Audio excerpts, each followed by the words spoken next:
that the Democrats, once they got into office in 2020, when Joe Biden and Kamala Harris took over, they reversed everything that Americans liked. They got rid of everything. On day one, they reversed so many of Trump's policies through executive action.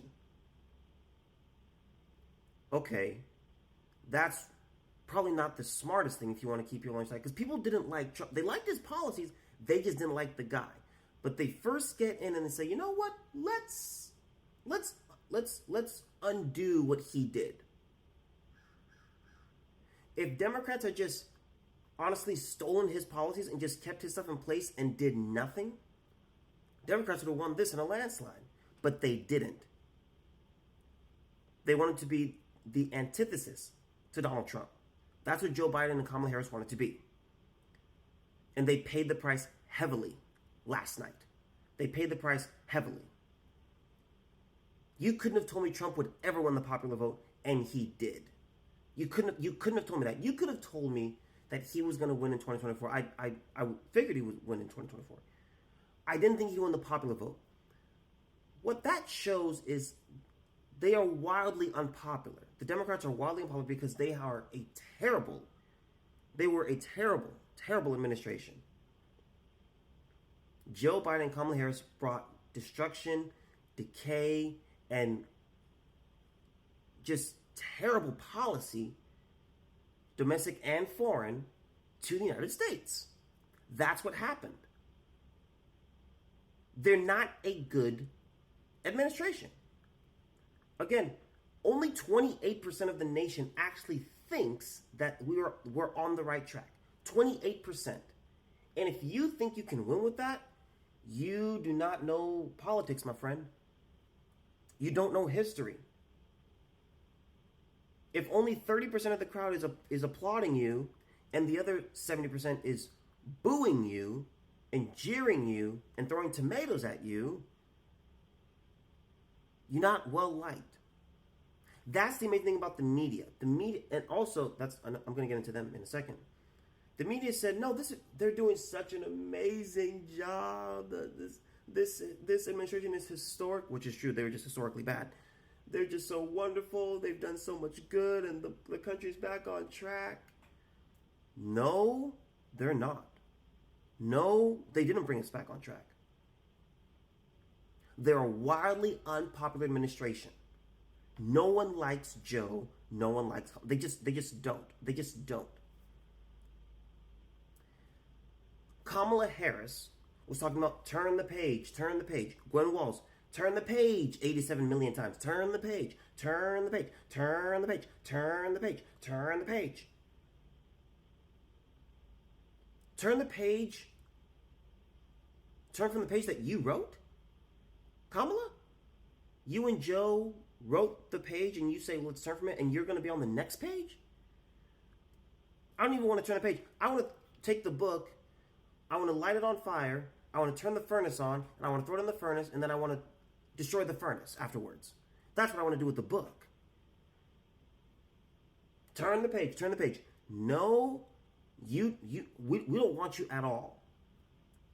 You can't make a pitch to the American people saying, look, again, the first question of the debate between Kamala Harris and Donald Trump went to Kamala Harris. Madam Vice President, thank you for coming out tonight. Our first question of the night, it's the age-old question. Are Americans better off today than they were 4 years ago? And what is Kamala Harris's answer? Is it a resounding yes? Is it an absolutely? Is it a yes, we are better? No, it was none of those. She responds with, look, I grew up in the middle class. The fact that it's not an immediate yes means it's a resounding no. She didn't even answer the question. I grew up in the middle class. No one gives a damn about where you grew up. They just don't. They don't give a damn where you grew up. They don't. No, my mom, she saved up enough money, then we were able to buy a house. And no one gives a damn. They care about right now. They care about the last 4 years.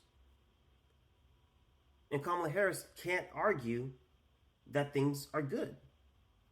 It's pretty hard to make a pitch to the American people We completely broke this. It's completely awful. It's terrible. But we're gonna fix it. No, I don't believe. I don't believe you, and the country doesn't believe you. It's the equivalent of you take your car to a mechanic. Say you have something going on with your suspension. You take your car into them to get your suspension fixed. You want to get new struts for the front and the rear. And you get the car back, and somehow the car is worse. And not only is your suspension not fixed, but they also crack your windshield. And then you got to get a new tire because somehow there's a nail in it. And then there's a scratch on the side of your door.